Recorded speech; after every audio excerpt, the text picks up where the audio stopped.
Bismillahirrahmanirrahim. Assalamualaikum warahmatullahi wabarakatuh. Untuk pertemuan ketiga ini kita akan membahas tentang ayat jurnal penyesuaian. Silakan teman-teman menyimak dan menonton video pembelajaran berikut ini. Selamat belajar. Terima kasih. Oke guys, kembali lagi di video. Kali ini gue akan membahas tentang penyesuaian, jurnal penyesuaian.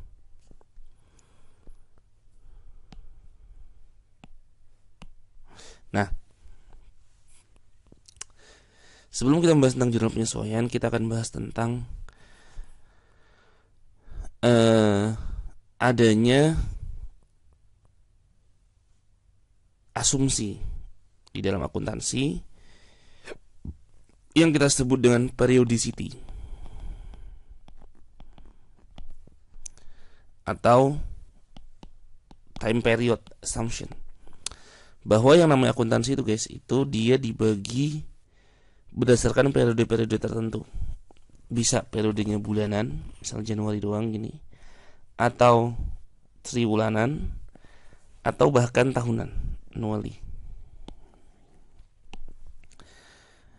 Jadi dia harus kita bagi berdasarkan periode-periode, sehingga nanti kita menentukan berapa laba itu, laba atau rugi dalam income statement itu based on period. Jadi berapa laba atau rugi pada periode tersebut, gitu. Jadi harus kita bagi. Jadi misalnya periode Januari sampai Desember 2018. Nah ini berapa labanya? Nanti ketika di Januari 2019 berarti sudah kembali ke nol lagi, sehingga dia dihitung labanya di Januari Desember 2019. Nah ini berarti untuk tahun 2019, ini untuk tahun 2018, gitu guys. Ini namanya time period assumption. Nah selanjutnya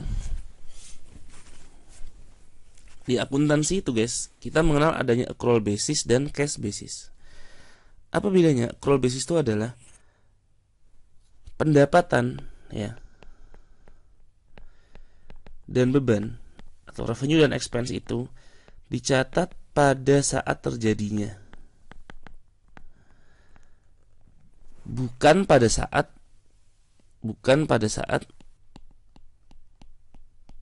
kas dikeluarkan atau kas diterima. Nah, jadi meskipun kasnya itu belum diterima guys, tetapi misalnya perusahaan itu telah melakukan suatu jasa yang menyebabkan kita bisa mengakui pendapatan, maka pendapatan tersebut harus diakui meskipun masih belum dibayar. Termasuk juga hutang, termasuk juga beban.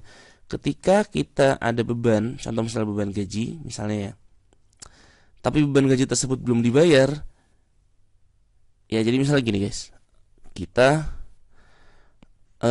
ada, teman-teman tahu ya kalau bayar listrik itu kan biasanya tanggal 10 ya guys, tanggal 10 ya, misalnya ini di bulan Desember nih, tanggal 1 sampai 31. Nah pemakaian tanggal 1 sampai 31 Desember ini itu kan bisa kita bayar di tanggal 10 atau tanggal berapa, 20 lah misalnya, karena dia ini pasca bayar ya. Nah ketika di tanggal 31 Desember di sini kita harus membuat jurnal guys. Apa? Kalau listrik, utilities expense di debit. Kenapa utilities expense? Karena di sini kita sudah menerima jasa berupa listrik. Kita sudah menerima manfaat dari listrik tersebut.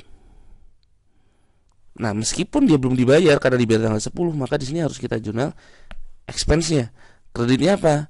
Nah, karena ini belum kita bayar, berarti utilities payable, senilai berapa yang harus dia bayar di berapa tagihan dia, gitu ya. Ini terkait dengan accrual basis.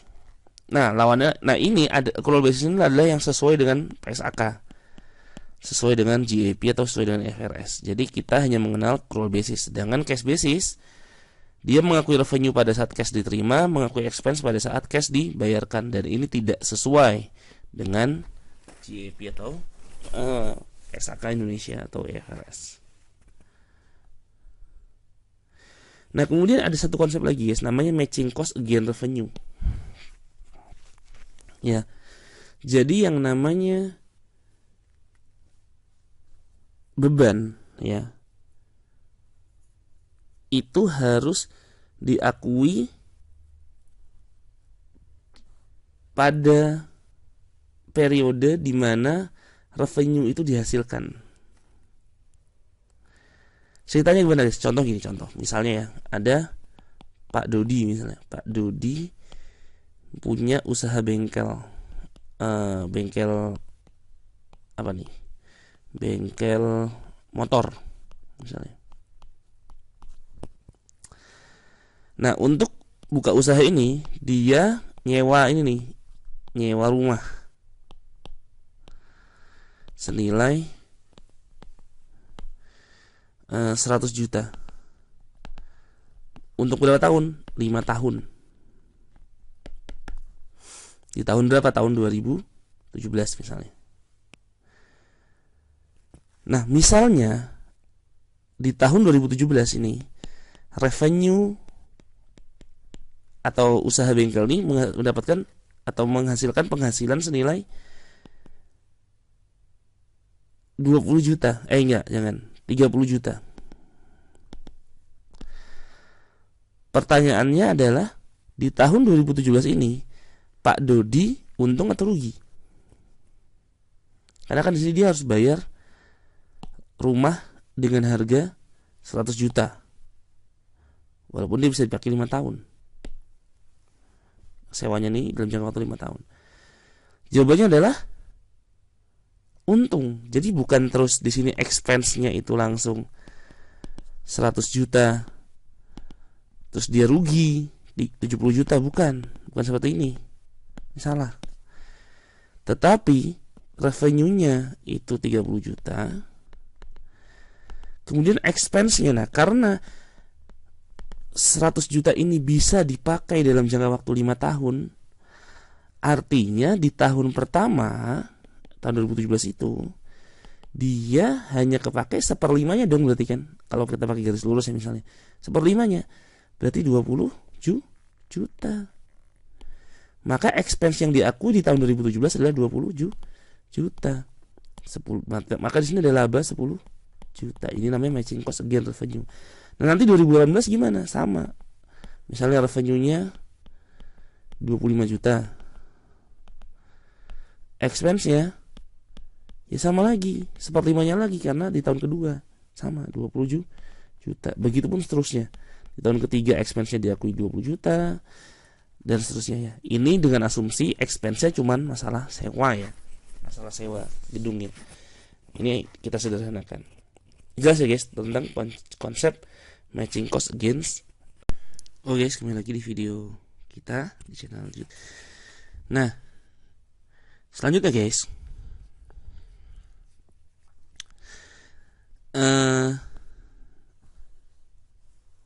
adanya asumsi-asumsi tadi, time period assumption dan matching cost against revenue, kemudian ada accrual basis, itu menyebabkan kita butuh yang namanya adjustment entries atau jurnal penyesuaian. Kenapa? Karena ketika tidak dilakukan adjustment, maka nilai dari akun-akun yang ada di dalam trial balance tadi, yang sebelumnya trial balance itu belum banyak yang belum update dan belum memenuhi standar matching cost against revenue, time period assumption, dan accrual basis.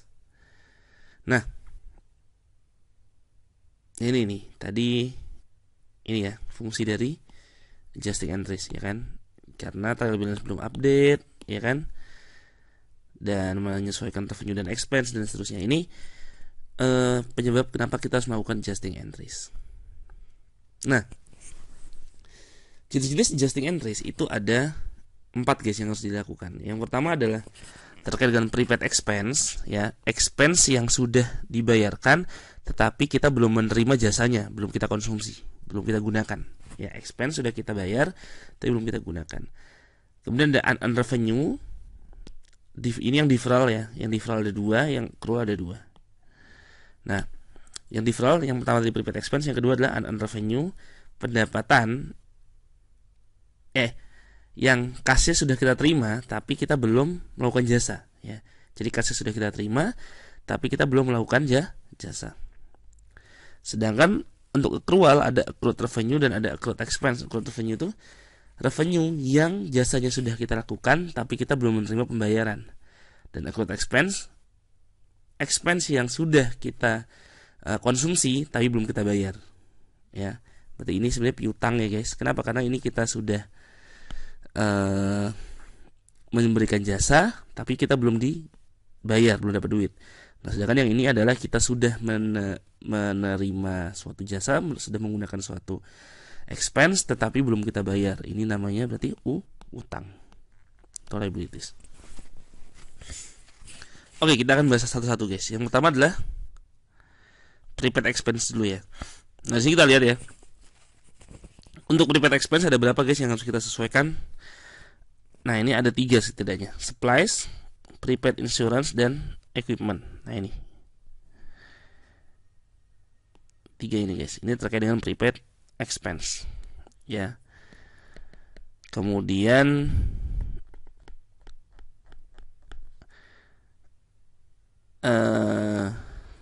nah, sini ada unearned service revenue. Nah, ini adalah terkait dengan unearned revenue nih, atau deferred revenue. Oke ya. Nah,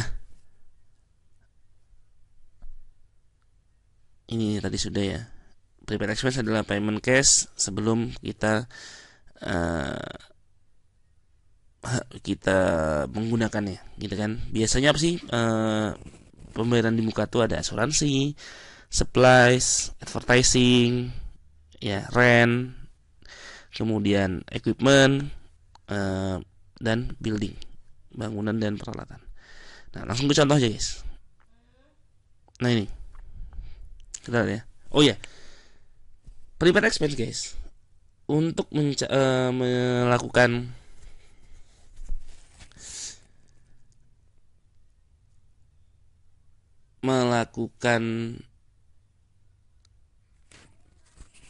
penjurnalan dan adjusting dari prepaid expense atau deferred expense, ada 2 approach atau 2 pendekatan yang bisa dilakukan. Jadi yang pertama adalah pendekatan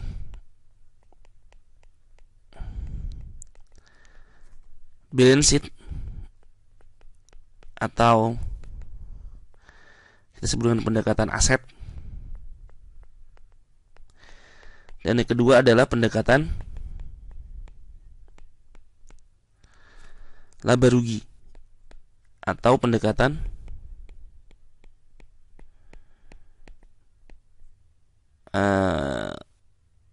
expense atau beban.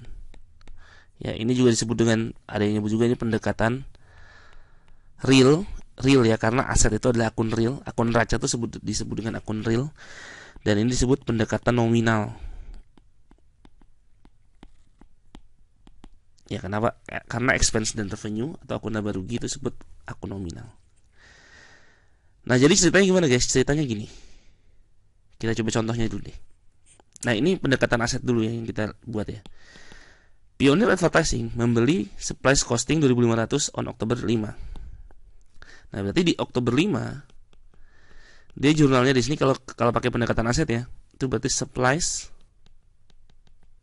ya kan pada cash gitu kan, senilai 2.500. This account shows a balance 2.500 di Oktober 31. Trade balance. Nah, ternyata di Oktober 31 kita lihat di sini bahwa cash yang supplies yang ada yang still on hand adalah 1.000. Berarti supplies itu harus kita update dong, dari tadi 2.500 menjadi 1.000 kan. Nah, caranya gimana? Tentu menjurnal supplies di sisi kredit. Pasti gini ya. Berarti di Oktober 31 jangan di sini deh. Di Oktober 31 Oktober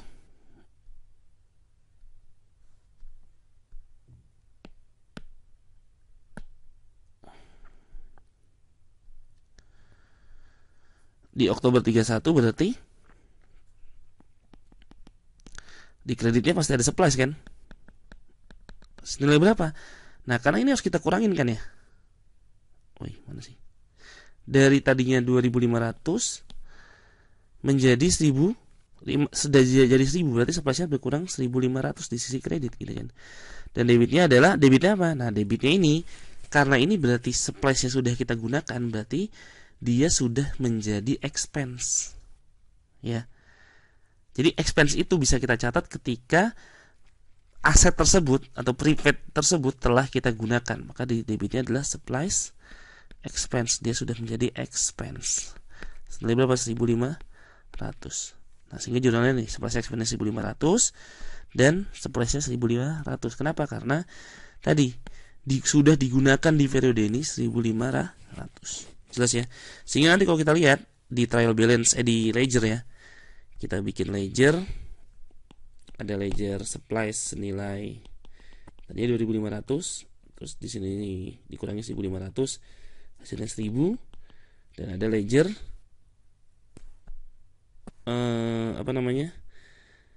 ledger supplies expense senilai 1.500. Nah ini pendekatan aset guys ya. Ada lagi yang kita sebut dengan pendekatan beban. Nah bagaimana pendekatan beban ini? Jadi kalau pakai pendekatan beban guys, pertama kali waktu tanggal Oktober 5 ini kita jurnal gitu ya, kita jurnalnya adalah debitnya supplies expense, jadi bukan supplies ya, pada cash senilai berapa? 2.500. Jadi langsung dijurnal ke supplies expense. Kemudian di tanggal 31 Oktober ketika kita lihat di sini yang sisa itu tinggal 1.000 gitu ya. Nah, di sini kita lihat bahwa di sini kan yang sudah ada expense-nya. Berarti kalau yang sudah ada expense-nya, guys, maksudnya yang sudah dicatat expense-nya di awal, kalau tadi kan kita cari berapa yang kita gunakan, gitu ya. Kenapa? Karena memang kita mencari expense. Jadi kalau kita di sini nyatatnya awalnya supplies, kemudian berarti kan jurnal penyesuaiannya kita harus nyari supplies expense-nya berapa gitu ya. Berarti kita mencari berapa yang digunakan. Artinya kalau sisanya tinggal 1.000 berarti kita gunakan 1.500. Maka kita jurnal 1.500. Tapi kalau di sini supplies expense-nya sudah ada. Yang nggak ada adalah akun supplies-nya kan. Nah, maka yang kita cari adalah supplies-nya. Berarti kalau supplies itu kan berarti sudah yang masih menjadi aset. Yang masih menjadi aset itu adalah sebesar yang ada di tangan kan.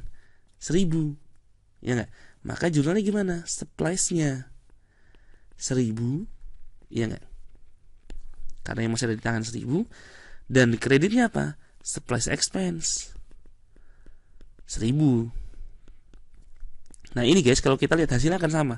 Kita lihat ya, untuk yang pendekatan beban, kan tadinya kan di sini ada supplies expense ya. Tadinya 2.500, kita kurangi dengan 1.000. Hasilnya adalah 1.500, sama ya, sama dengan ini. Sedangkan akun suppliesnya juga sama. Ya, kita langsung jurnal penyesuaiannya berarti 1.000. Sama dengan ini. Ini guys, pendekatan aset dan pendekatan